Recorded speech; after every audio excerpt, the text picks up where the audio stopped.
Guys, welcome back to my YouTube channel Lavanya Vanya vlogs. और आज है 15 अगस्त। So happy independence day to all of you. और हमारे यहाँ की एक स्पेशलिटी है कि हमारे यहाँ पे 15 अगस्त पे अरबी के पत्ते के पकौड़े ज़रूर बनते हैं। तो यहाँ पे बहुत सारे अरबी के पत्ते आए थे, तो आज हम बनाएंगे अरबी के पत्ते के पकौड़े। तो सबसे पहले मैं आपको इसकी थोड़ी सी रेसिपी शेयर करती हूँ और उसके बाद मैं आपको दिखाऊंगी कि हमने अपना 15 अगस्त कैसे एंजॉय किया था। तो यहाँ पे हमने सबसे पहले अरबी के पत्तों की नसें काट दी हैं और उनको अच्छे से वॉश कर लिया है। अब इसका जो पेस्ट बनता है उसमें हमें बेसन चाहिए। बेसन में क्या क्या मिक्स होगा, बेसन लिया है हमने और साथ में हमने लिए हैं 8 बड़ी प्याज़ें और 2 लहसुन की गांठें। इनको बारीक बारीक चॉप कर लिया था और इसमें साथ में हमने डाली थी हरी मिर्च। मैं यहाँ पे रखना भूल गई थी, लेकिन हमने हरी मिर्च भी इसमें ऐड ऑन करी थी। अब बेसन में हमने डाला है नमक, मिर्च और अजवाइन। बस यही 3 चीज़ें डलेंगी इसमें और कुछ भी मसाला नहीं डलता। नमक, मिर्च और अजवाइन ये डालेंगे। और इसके बाद हम इसमें जो हमने बारीक बारीक हरी मिर्च, प्याज और लहसुन चॉप किया था उसको भी हम इसी में ऐड ऑन कर देंगे। ये सब कुछ मिक्स करने के बाद हम इसका एक स्मूथ सा पेस्ट बनाएंगे। इसकी कंसिस्टेंसी कितनी रहेगी वो भी मैं आपको दिखाती हूँ। और ये पेस्ट मेरी मदर इन लॉ बना रहे हैं, क्योंकि मुझे ये बनाने नहीं आते, तो वो बना रही थी और मैं जब ये शूट कर रही थी। तो ये हमारे यहाँ पे 15 अगस्त पे ज़रूर बनता है और हर साल बनता है। मतलब सबको ही बहुत ज़्यादा पसंद है। और इसी मौसम में जो हैं वो अरबी के पत्ते इजीली अवेलेबल होते हैं। सर्दियों में नहीं मिलते अरबी के पत्ते, तो इस टाइम पे हम ये ज़रूर बनाते हैं। और यहाँ पे मेरी मदर इन लॉ बना रही हैं पेस्ट। इसमें सिर्फ नमक, अजवाइन और लाल मिर्च डलेगी और इसका बहुत स्मूथ सा पेस्ट बनेगा। और कितनी इसकी कंसिस्टेंसी रहेगी वो भी आपको देखने को पता चली जाएगी देखने से कि हमें इसकी कंसिस्टेंसी कैसी रखनी है। अच्छे से इसको फेंटना है ताकि बेसन में कोई भी गांठ ना रहे और बढ़िया सा एक पेस्ट बनके रेडी हो जाए। अब एक एक करके हम पत्तों पे इसको लगाएंगे। पत्तों की सीधी साइड पे हमें इसको अच्छे से पेस्ट को लगा देना है और इसके 3 लेयर बनाएंगे। अब इसके ऊपर एक पत्ता और रखेंगे, फिर उसके ऊपर पेस्ट लगाएंगे, फिर उसके ऊपर एक और पत्ता रखेंगे, फिर उसके ऊपर एक पेस्ट की लेयर लगाएंगे। इस तरीके से 3 लेयर बनाई जाएगी, मतलब 3 पत्तों की लेयर बनेगी।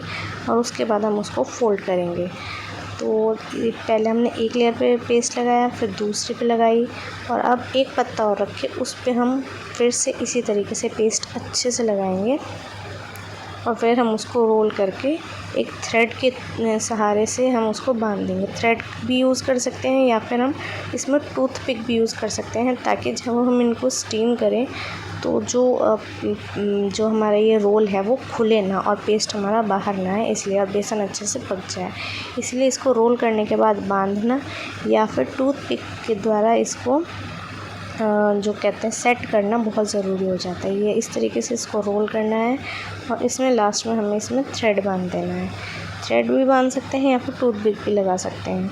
और जब हम फिर इसको स्टीम होने के बाद इनको खोल देंगे, जब इनकी हम कटिंग करेंगे, ताकि जो थ्रेड है वो फ्राई ना हो साथ में, ठीक है ना।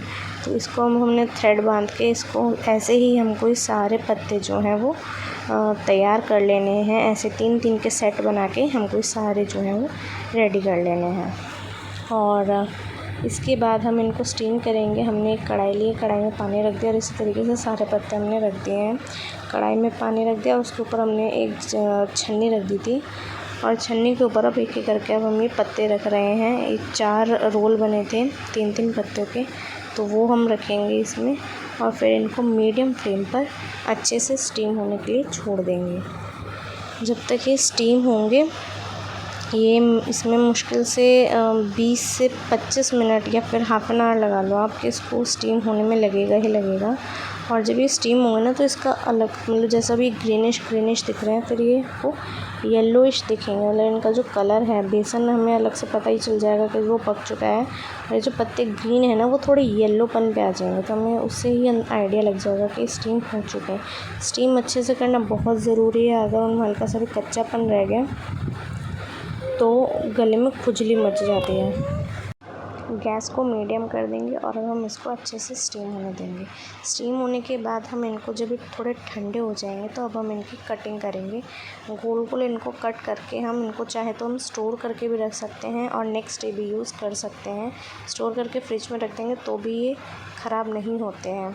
इस तरीके से देखिए हमें थ्रेड और स्टीम होने के बाद इस तरीके के दिखेंगे, मतलब जिनका ग्रीनिशपन है वो येलोइश लुक में चेंज हो जाएगा। और यहाँ पे कटिंग कर करके हमने इनको रख दिया था।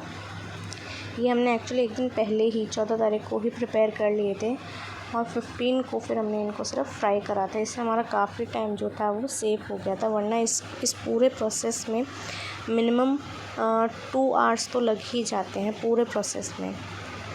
तो ये सब हमने पहले ही करके रख दिया था और फिर हमने अगले नेक्स्ट डे इनको करा था फ्राई। अब फ्राई जिस हिसाब से करा था उसकी भी एक टेक्निक है, वो मैं आपको आगे बताऊंगी। तो हमने ये सारे ही पत्ते थे, मेरे ख्याल से 24 पत्ते थे और 8 रोल बने थे इनके।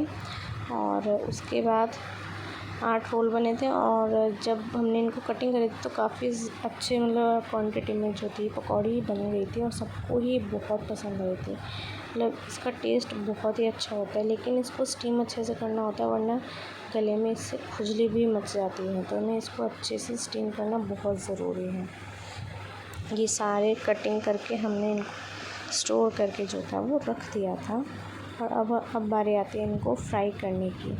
फ्राई करके तेल जब अच्छे से गर्म हो जाए तो अब हम इसको एक एक करके कढ़ाई में डालेंगे और इनको मंदी आंच पे हम इनको फ्राई करेंगे। अगर हम तेज़ गरम तेल में डाल देंगे तो ये पत्ते जो हैं वो जल जाएंगे और बिल्कुल काले हो जाएंगे। तो इसलिए मंदी आंच पे ही इनको हमें फ्राई करना है और ये डीप फ्राई ही होंगे। जब तक ये फ्राई होंगे तो हमने इनके साथ एक चीज़ और बनाई थी, एक वो बनाई थी हमने चौलाई की दाल की पकौड़ी। उसकी रेसिपी मैंने शूट नहीं करी है क्योंकि चौलाई की दाल जो है वो राजस्थान में मिलती है और वो राजस्थान की फ़ेमस दाल है और उसकी पकौड़ी बहुत ही टेस्टी बनती है।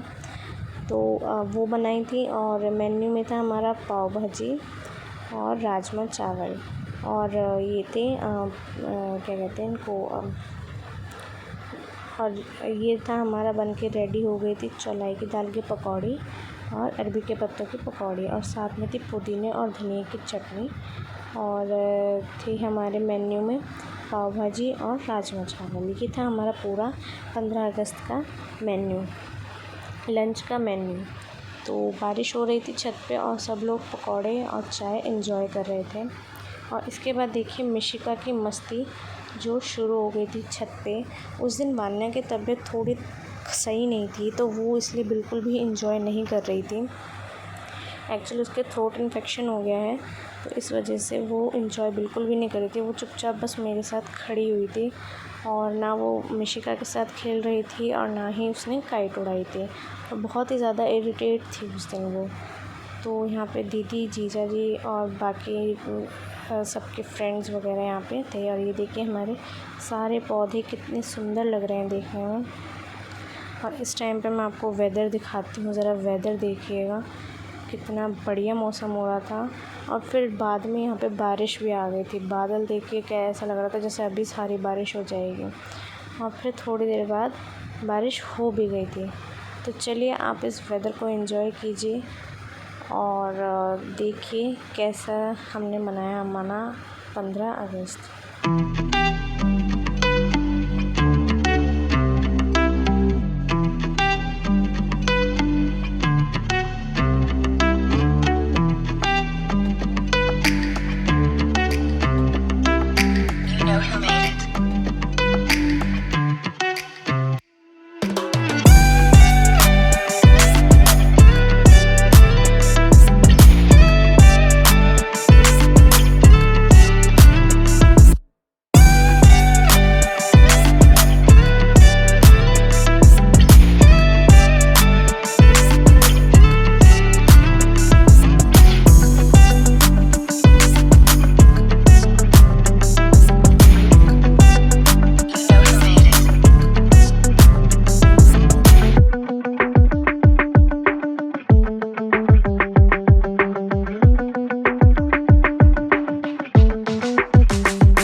पे पूरा बारिश का मौसम हो चुका था, लग रहा था किसी भी टाइम बारिश आ सकती है।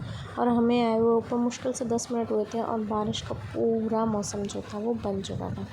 और फिर इतनी तेज़ बारिश आई थी ना कि मुश्किल से 10 मिनट बारिश आई थी, लेकिन इस बारिश 10 मिनट की बारिश ने पूरा हम सबको भिगो दिया था बुरी तरह से। और उसके बाद इतना बढ़िया मौसम हो गया था कि फिर सब ने एंजॉय करा था। लेकिन फिर वान्या ज़्यादा भीग गई थी, तो फिर मैं छत पे नहीं गई थी, बाकी सब गए थे और मैं नीचे वान्या के साथ थी। तो ये तब की वीडियो है, लास्ट की। तो यही था हमारा 15 अगस्त। ऐसे ही हमने अपना 15 अगस्त मनाया है। इस वीडियो को करती मैं यहीं पे एंड। अगर ये वीडियो पसंद आई है तो इस वीडियो को लाइक शेयर ज़रूर कीजिएगा, और मेरे चैनल पर नए हैं तो प्लीज़ मेरे चैनल को सब्सक्राइब ज़रूर कीजिएगा। Thanks for watching.